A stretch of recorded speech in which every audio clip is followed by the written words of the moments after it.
Jung sums it up perfectly for us in paragraph 631. God is everything already. Why does he need man? Okay, that's the fundamental question of answer to Job. By God, he means Yahweh, right? Well, God as of that time, yeah, we're talking about Job. So yes, by God he means Yahweh. Okay, but if you extrapolate then from that, you can't create God any better later on. God is everything, and except for one thing, God is not conscious. God is a amoral force of nature. Now, most Christians would disagree with that statement, right? That God is unconscious Well, and an that's what amoral they've force been of taught, nature. and that's one of the reasons why Dr. Jung got in serious trouble with the theologians, because the theologians are depending on the But people would have an emotional, kind of guttural repelling of that notion, right?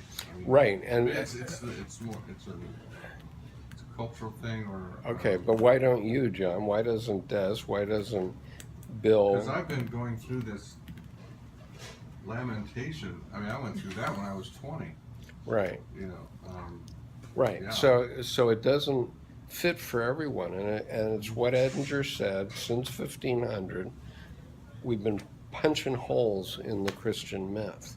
Okay, starting with Galileo, looking through his telescope and saying, "There's no God."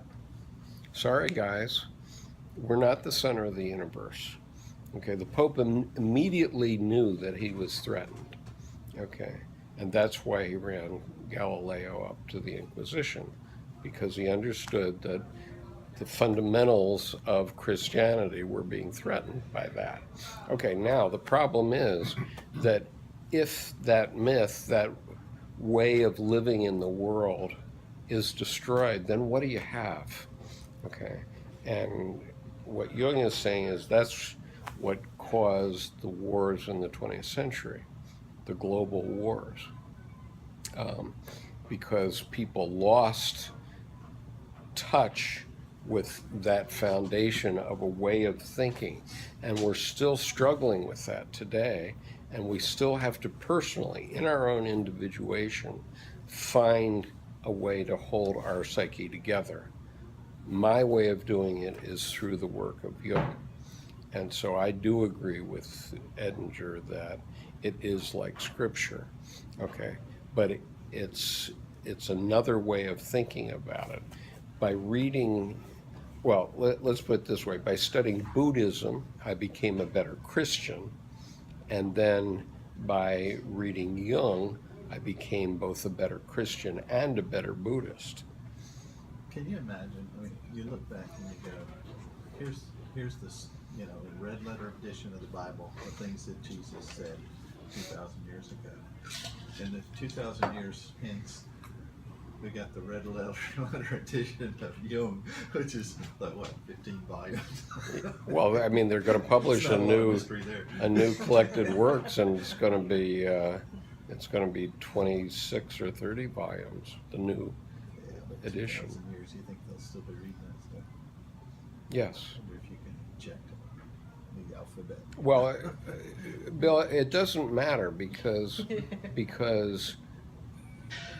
I'm very consciously and intentionally through this planting seeds everywhere in the world. Oh, sure. Okay. Well, 2,000 years is quite a Right, and so whether people refer to Carl Jung or us, these ideas will be out there. Okay, as the anonymous movement said, you can't kill an idea.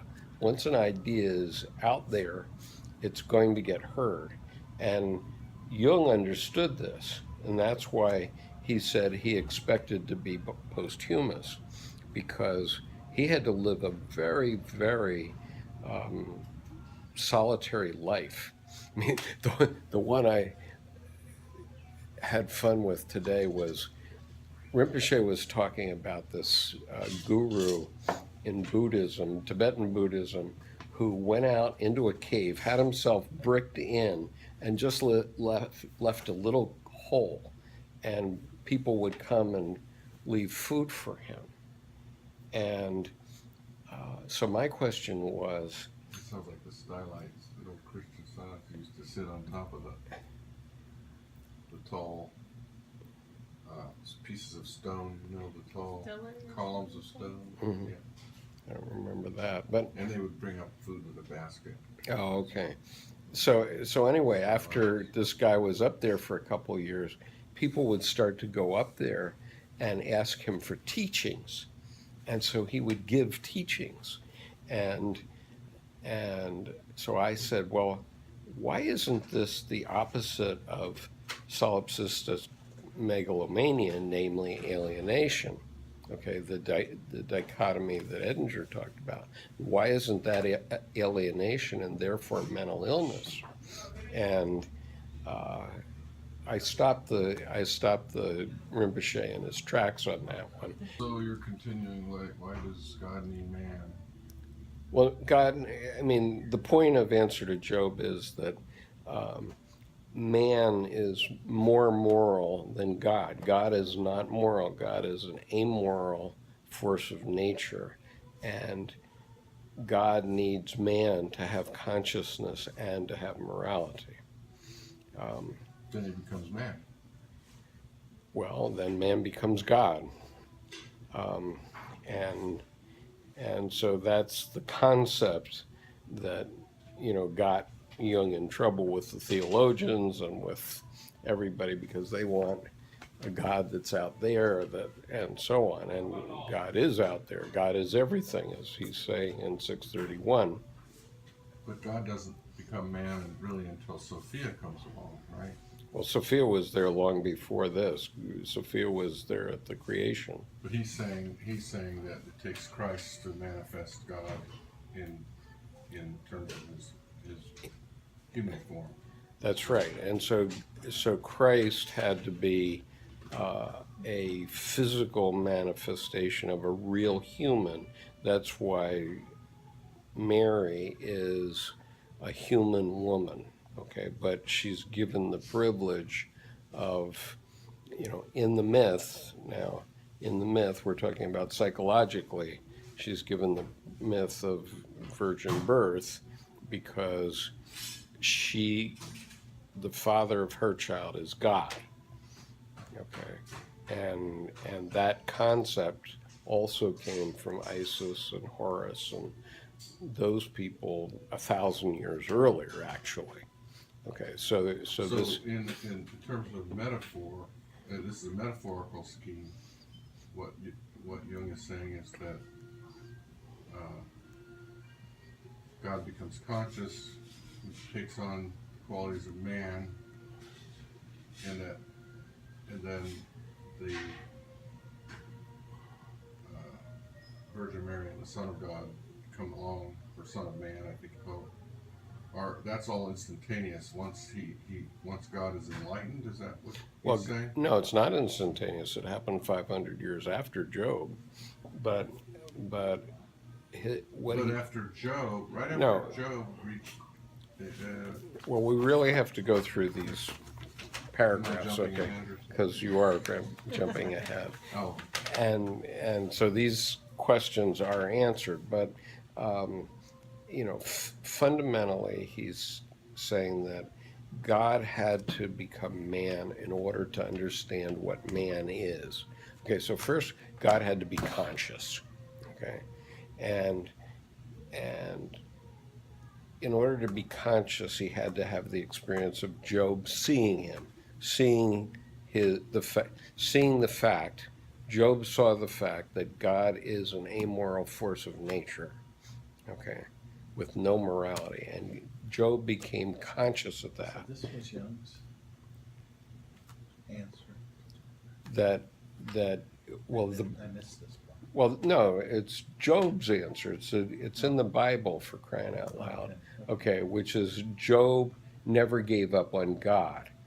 Job said, even though he was being whipped up on by God every which way from Sunday, he said, okay, those are all the amoral things that God can do. Swell, okay, you can create your everything, but oh, by the way, you have to be this other thing too, okay, because you created humans, and humans can think that, and if we can think that, and God is everything, then you, Yahweh, have to also think that way. See, I understood it differently. How did you understand it? Oh, sort of joke. I'm trying to put it in a context, because I saw the whole thing with whipping him up and smacking him around and testing his faith was basically the idea that all of that's unimportant. What's important is your salvation, or your understanding that you're part of something that exceeds all that. You're part of your destination is to return to the pleroma. So it's all that other stuff is. Well, I think that's what Christ did, and that's what he's saying Christ did in Aeon. But Christ is a psyche thing. He's not a real person. He's a symbol. Well, yeah. So all of these things are symbols, correct? Okay, but at the time of Job, humans were just becoming conscious of the fact that God, whatever God is, had to have a moral aspect. Okay, it couldn't just. Well, yeah. Right. Well, no, I don't know if that's right or not. But that's just another way of looking at it. I mean that's yeah. I mean anyway, I think that's what Jung is saying in Answer to Job. Keeping in mind that Answer to Job is his most controversial book, and all psychologists and all theologians hated him for it, right? Even his friend Victor White, dissed him for it. And yet, when I read Answer to Job, it's my answer, okay? It's my answer. It confirms God for me, okay? And so I have no need to believe I know, all right? And I got that from what he said in this. Now, what Jung is saying is that if a man is contained, or a woman is contained in their religious belief, then they should stay with that, okay? Then they're good. Then they can live their lives, and all these religions have come up over thousands of years, and they work for everybody, or they work. The concrete form.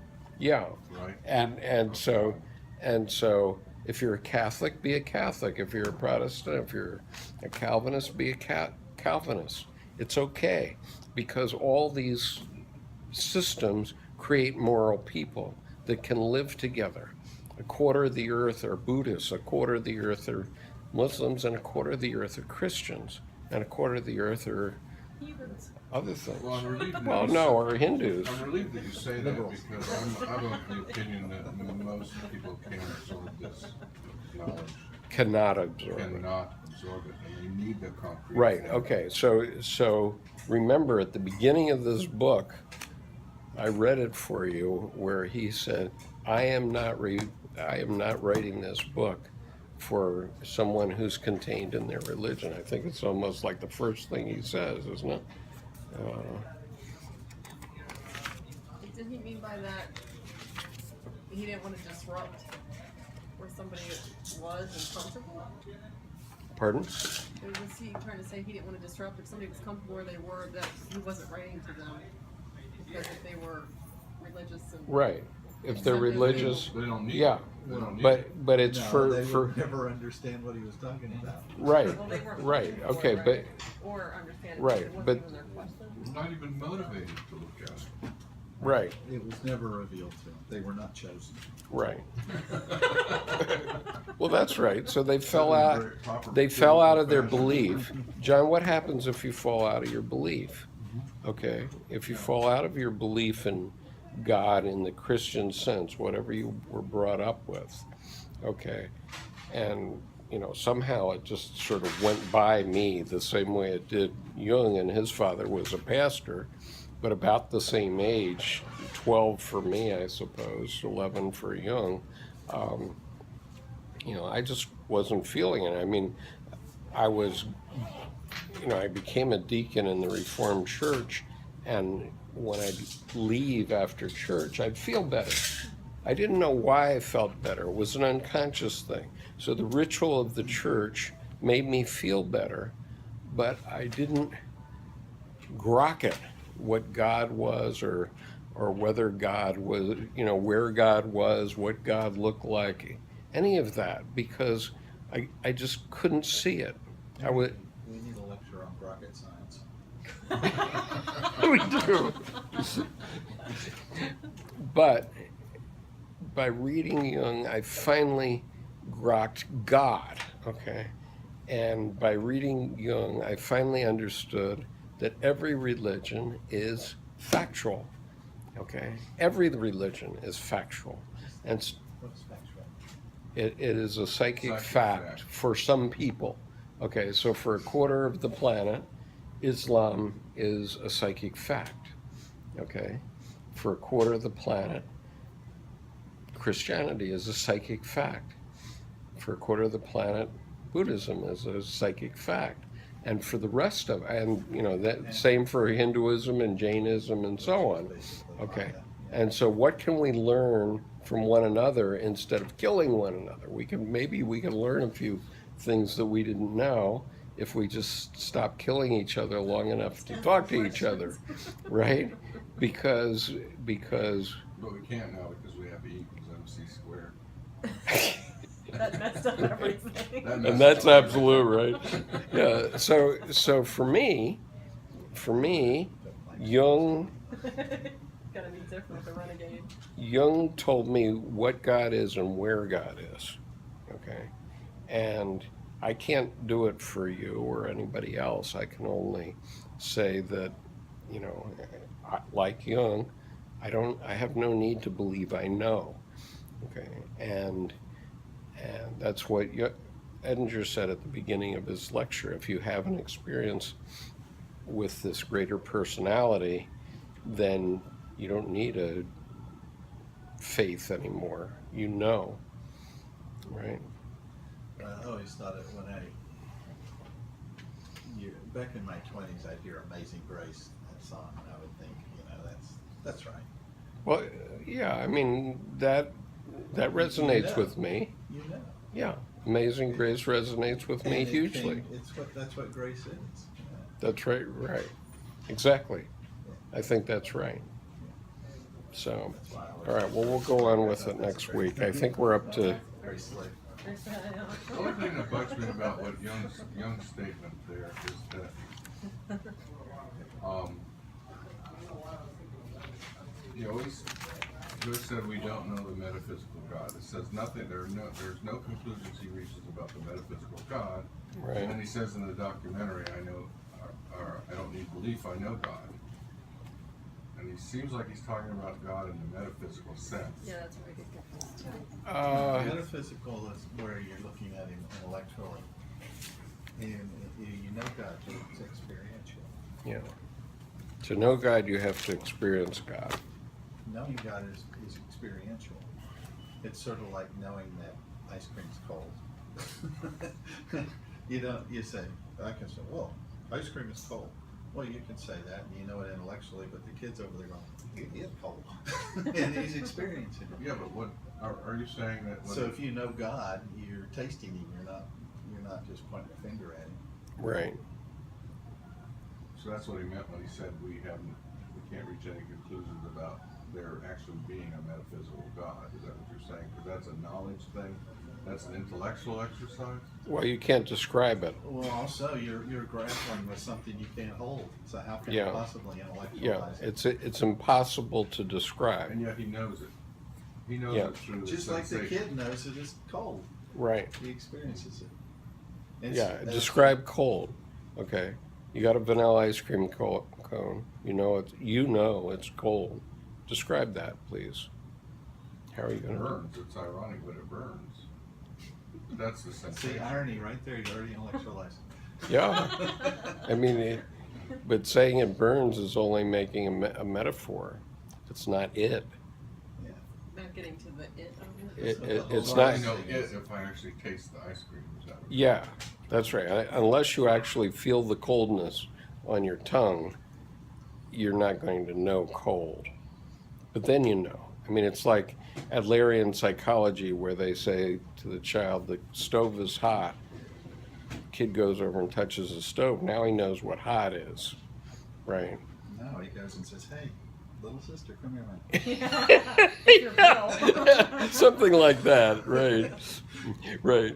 I mean, I thought I used to be fascinated when I was about 11 or 12 with the idea of pulling a tooth by hooking it up to a door and slamming the door. I finally did this with my sister one day. Oh my God! With her tooth? Yeah, yanked her her loose tooth out with a string. Yeah, it worked. But oh my God, I was This is your dental aspiration. my mother and my sister were just freaked out after that. Yeah. Oh, and another It thing, worked. Why would I was fascinated with the idea of blood brothers. You know, back when we were Yeah, talking, I did that. Davy Crockett, right? Yeah. And I even had the I cut my brother at another kid, and it turned out the other kid was a hemophiliac. Wait, Oh, they're right. supposed to cut themselves.